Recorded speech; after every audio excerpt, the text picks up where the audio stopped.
नमस्कार दोस्तों, PB study academy में आप लोगों को स्वागत है। तो आइए आज हम लोग जानेंगे कक्षा 10 के मैथ एक्सरसाइज नंबर 1.2 और ये जिनके पास पुराना किताब होगा उनमें है 1.3 है। तो आइए सबसे पहले हम जानें कि कड़ी में 2 एक अपरिमेय संख्या है। क्या जानेंगे? कड़ी में 2 एक अपरिमेय संख्या है, यह थ्योरम है। पुराने किताब में 1.4 है और नए किताब में 1.3 है। तो ये जानने से पहले कभी भी हमको अपरिमेय सिद्ध करना रहता है तो हम उसका उल्टा मानते हैं। क्या मानते हैं? उसका उल्टा मानते हैं। तो यहाँ पे हम लोग मानेंगे, माना कड़ी में 2 एक परिमेय संख्या है। क्या है? परिमेय संख्या है। सीधे इसको उल्टा मानेंगे। और परिमेय संख्या आप लोग को से पहले वाले वीडियो में पढ़ाए हैं। परिमेय संख्या को P/Q के रूप में लिखा जा सकता है, यानी इसे P/Q के रूप में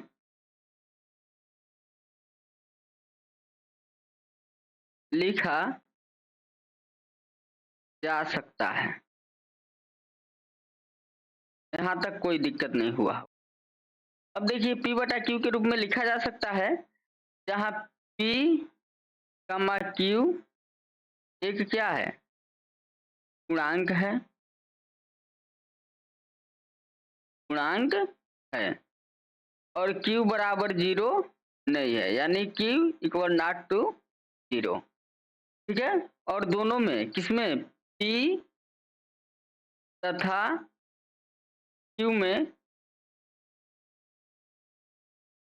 कोई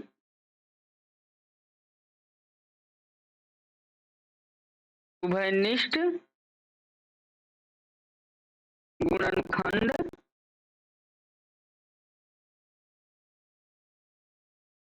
नहीं है। अगर ये पेपर में आएगा तो कम से कम 5 नंबर का आएगा और आपको ये सब लिखना पड़ेगा।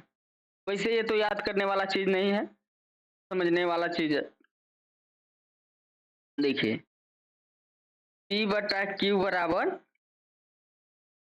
अंडर रूट में 2, यानी कि जो P/Q है यह परिमेय संख्या माने हैं, तो ये इसके बराबर हम क्या मान लिए? अंडर रूट में 2 मान लिए।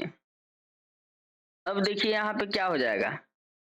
P बराबर जब तिर्यक गुणा करा देंगे, इसमें तिर्यक गुणा कराएंगे तो करनी में 2 और क्या हो जाएगा? Q हो जाएगा। यहाँ तक तो लगभग में किसी को दिक्कत नहीं हुआ होगा। अब इसके आगे चलते हैं।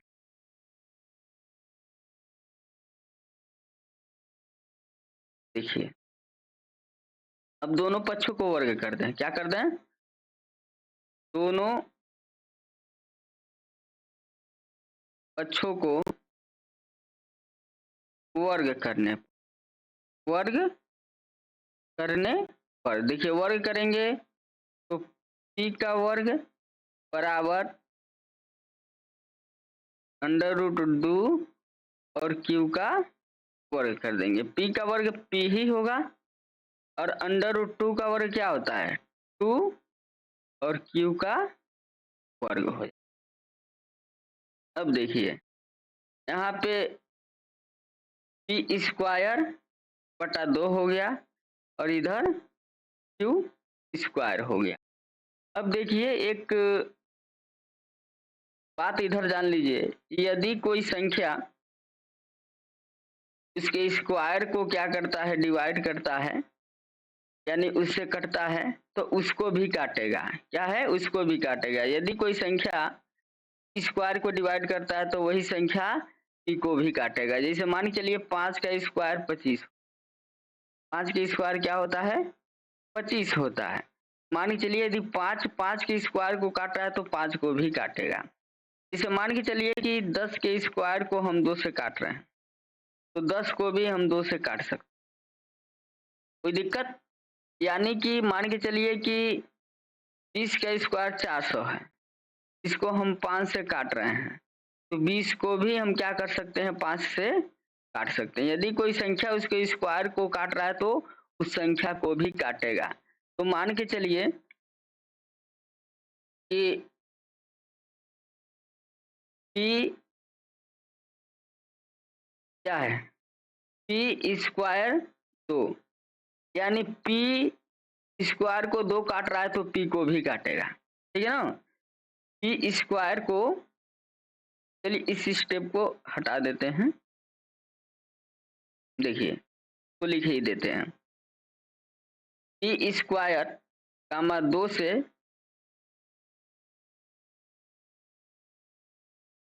विभाजित हो रहा है तो पी भी 2 से क्या होगा विभाजित होगा, समझ गए। तो पी स्क्वायर बटा 2 बराबर क्यू स्क्वायर है यहाँ, लेकिन पी भी 2 से क्या होगा विभाजित होगा।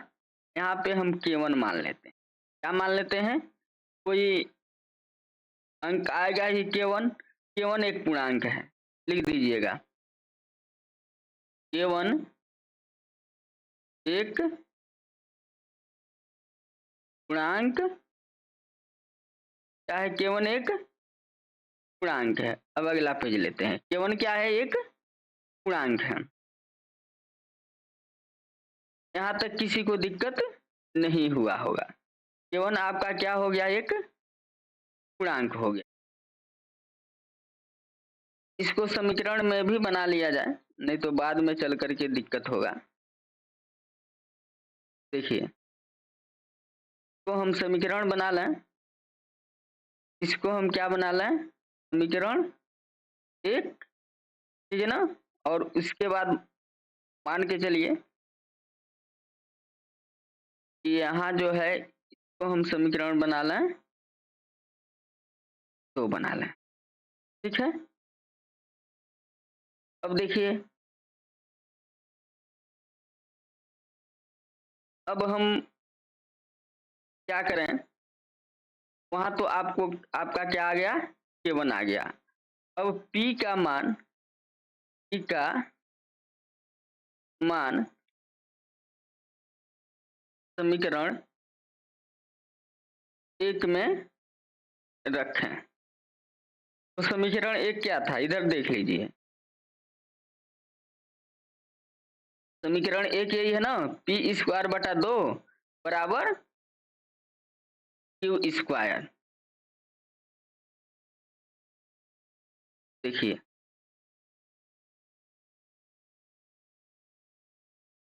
तो आपका क्या हो गया, पी की जगह पे हम क्या रख सकते हैं K1, तो K1 के स्क्वायर बटे 2, ठीक है। K1 के स्क्वायर बटे 2 बराबर क्यू स्क्वायर। यहाँ पे देखिए 1 मिनट, थोड़ा सा यहाँ पे मिस्टेक हो रहा है। यहाँ पे स्क्वायर हम इसको मानेंगे तो P बराबर क्या हो जाएगा, यहाँ पे देखें P बराबर क्या हो जाएगा, P बराबर देखिए यहाँ पे P बराबर हो जाएगा 2K1 हो जाएगा, क्या हो जाएगा 2K1 हो जाएगा। तो यहाँ पे 2K1 रखेंगे, यहाँ पे क्या रखेंगे 2K1 का स्क्वायर रखेंगे। देखिए 2K1 का स्क्वायर तो 4K1 का स्क्वायर बटा 2 बराबर क्यू का स्क्वायर। अब इससे काटेंगे, कितना हो जाएगा 2k1 का स्क्वायर बराबर q का स्क्वायर। अब k1 का स्क्वायर बराबर क्या हो गया, k1 का स्क्वायर बराबर क्या हो जाएगा, ये आपका q स्क्वायर बटा 2 हो गया। यहाँ तक आपको कोई दिक्कत नहीं हुआ होगा, यहाँ तक कोई दिक्कत नहीं हुआ होगा। ठीक है, आशा करता हूं कि यहाँ तक आपको समझ में आ गया होगा। अब देखिए जो क्यू स्क्वायर है, ठीक है ना, 2 से विभाज हो रहा है तो क्यू भी 2 से विभाजित होगा। ठीक है, क्यू स्क्वायर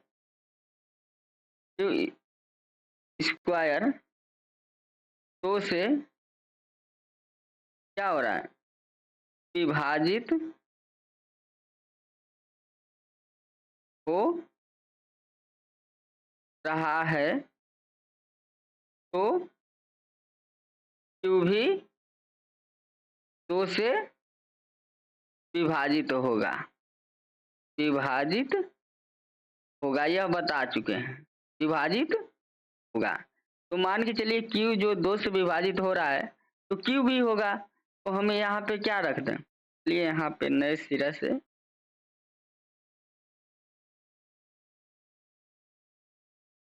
पार्ट में हो सकता है करना पड़े होगा। तो यहाँ पे मान के चलिए कि क्यू बटे 2 बराबर हम क्या मान लें, k2 मान लें, क्या मान लें, k2 मान लें। तो q बराबर क्या हो जाएगा, तो k2 हो जाएगा। इसको हम क्या मान लें, समीकरण 3 मान लें, क्या मान लें, समीकरण 3 मान लें। अब देखिए यह जो है, यह q भी 2 से विभाजित हो रहा है, क्या हो रहा है, q भी 2 से विभाजित हो रहा है और p भी 2 से विभाजित हो रहा है। समीकरण 2 व 3 से स्पष्ट है, ठीक है ना।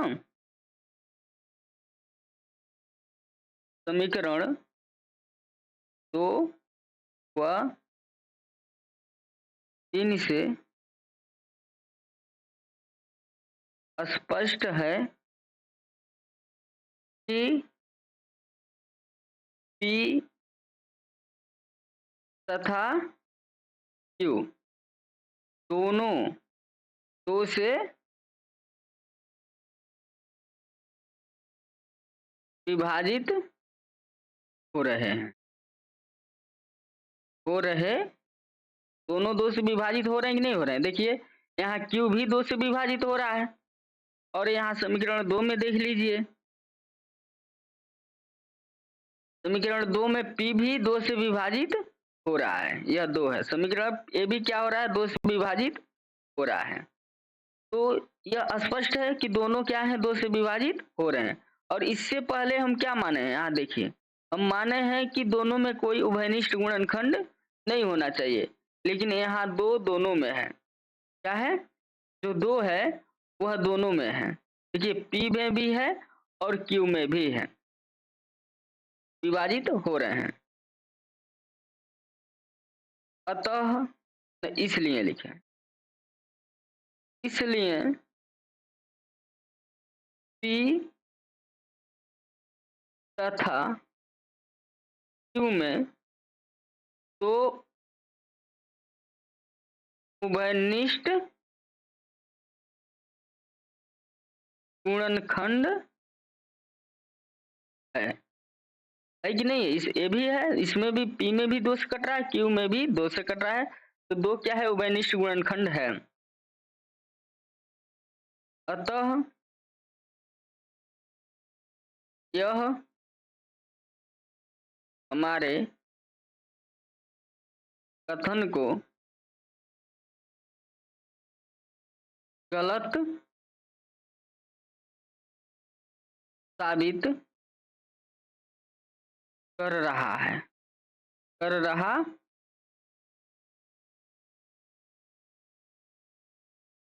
तो क्या हो गया, कड़ी में 2 परिमेय संख्या, अपरिमेय है, अपरिमेय संख्या। ठीक है, मान के चलिए जब वो परिमेय नहीं है तो अपरिमेय संख्या ही है। अब देखिए सेम वही है, सिद्ध करना है कि करनी में 3 एक अपरिमेय संख्या है। सेम जिस तरह उसमें माने हैं सेम एकदम उसी तरह इसमें भी सेम वही क्वेश्चन है, एकदम उसी तरह करेंगे। चलिए आइए इसको भी कर लेते हैं, जिसको दूसरा समझ में नहीं आया होगा उसको बेहतर से समझ में आ जाएगा। इसमें भी मानेंगे ठीक उसका उल्टा,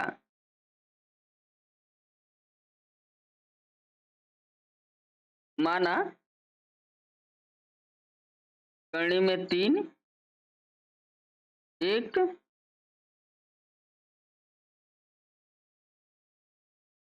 परिमेय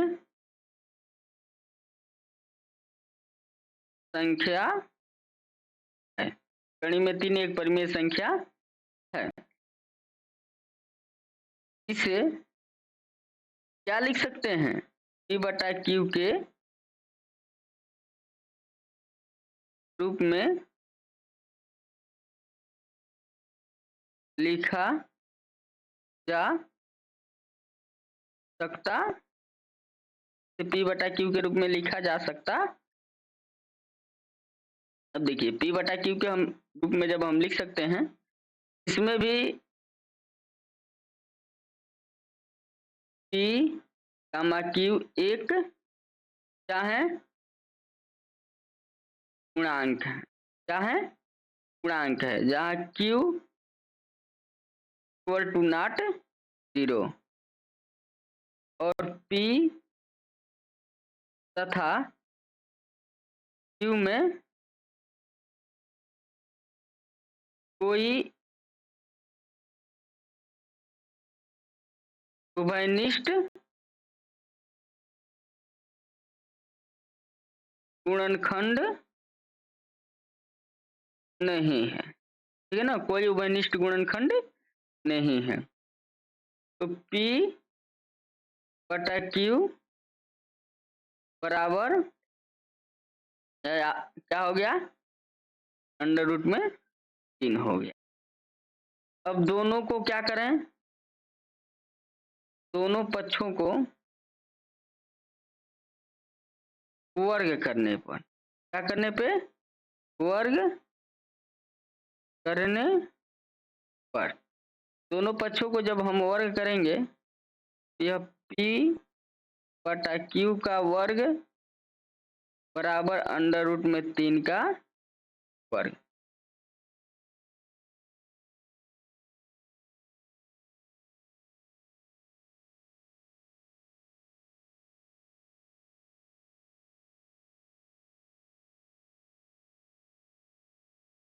ठीक है, अब देखिए P स्क्वायर बटा Q का स्क्वायर बटा वर्ग से इसका स्क्वायर से करनी हट जाएगा, 3 हो गया। अब इसका तिर्यक गुणा करा दें, क्या करा दें, तिर्यक गुणा करा दें। जब तिर्यक गुणा कराएंगे P स्क्वायर बराबर 3Q स्क्वायर को समीकरण 1 मान लें। ठीक है, अब Q बराबर क्या हो जाएगा, P बटा 3 P स्क्वायर बटा 3 बटा Q स्क्वायर। अब देखिए यहाँ पे P स्क्वायर कामा 3 से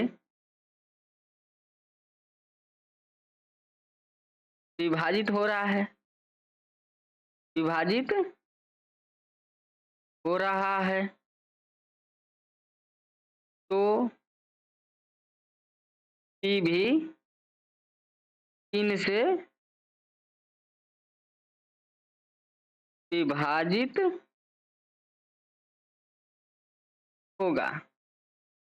यहाँ पे तो P बटा 3 बराबर हम K1 मान लेते हैं, क्या मान लेते हैं, K1 मान लेते हैं। तो यहाँ पे P बराबर क्या हो जाएगा? P बराबर हो जाएगा आपका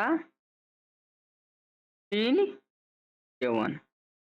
इसको हम क्या मान लें? समीकरण 2 मान लेते हैं। क्या मान लेते हैं? समीकरण 2 मान लेते हैं।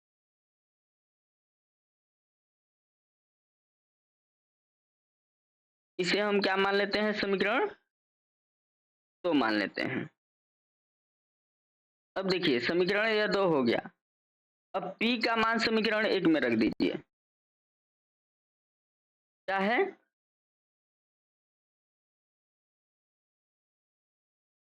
P का मान समीकरण 1 में रखने पर P का मान क्या कर दें? समीकरण 1 में रख दें। अब P का मान समीकरण 1 में रखेंगे तो समीकरण 1 कहाँ है? यहाँ पे है। यहाँ इसको मान लीजिए समीकरण 1, चाहे वहाँ चाहे यहाँ, कोई बात में अंतर नहीं है, यहाँ पे है। ठीक है ना? तो हम P बराबर 3K1 का स्क्वायर बटा 3 बराबर Q का स्क्वायर। अब देखिए Q का स्क्वायर बराबर ये 3 त्रिकी 9, K1 का स्क्वायर बटा 3 हो गया। क्या हो गया? 3 हो गया। अब देखिए एक पेज और ले लेते हैं। ये खाली नहीं है क्या? चलिए दूसरा नया पेज ले लेते हैं। चलिए देखिए।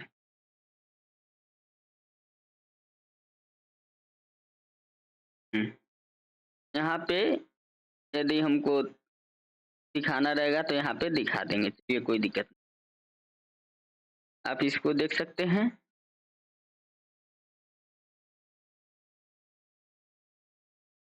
तो यहाँ पे हम कहाँ तक गए थे तो देख लिया जाता है। क्यू ये क्या है? क्यू स्क्वायर बराबर 9K1 स्क्वायर। देखिए हम लोग कहाँ तक गए थे? क्यू स्क्वायर बराबर 9K1 का स्क्वायर बटा 3। तो क्यू स्क्वायर बराबर 3K1 स्क्वायर। ठीक है ना? अब यह बताइए कि स्क्वायर बराबर है क्या हो गया कि यह आपका क्या हो गया? यह हो गया। अब देखिए K1 का स्क्वायर बराबर क्या हो गया? Q का स्क्वायर बटा 3। अब इससे देखिए यह बताइए Q स्क्वायर का 3 से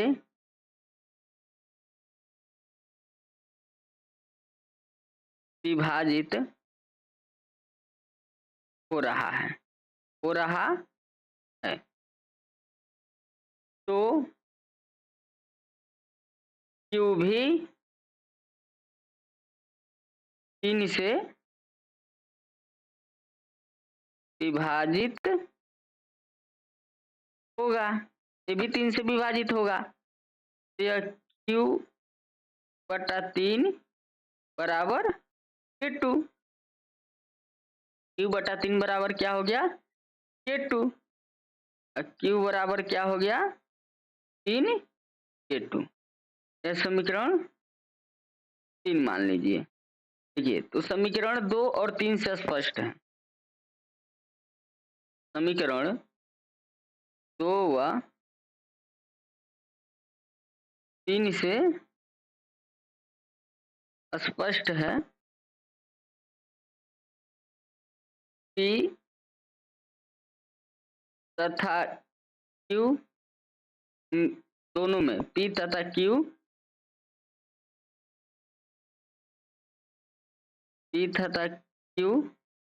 दोनों में 3 उभयनिष्ठ गुणनखंड है।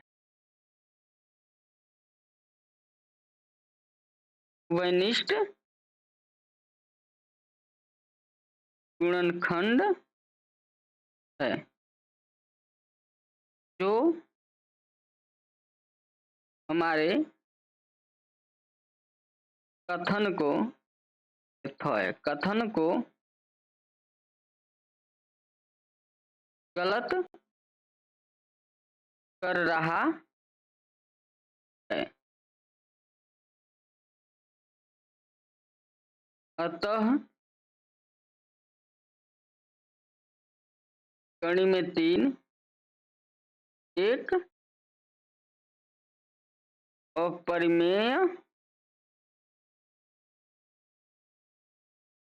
संख्या है। आज बस यही 2 उदाहरण ले रहा हूँ, इसके बाद अगला उदाहरण कराऊंगा और इसको आप लोग बढ़िया से समझ लीजिएगा। जिसको भी समझ में नहीं आएगा वह दोबारा से देख लेंगे और कमेंट करेंगे तो हम इसको दोबारा बता भी देंगे। बस इतना ही। जय हिंद, जय भारत, वंदे मातरम। तो आज का सेशन कैसा रहा आप लोग जरूर बताइएगा कि समझ में आया कि नहीं आया।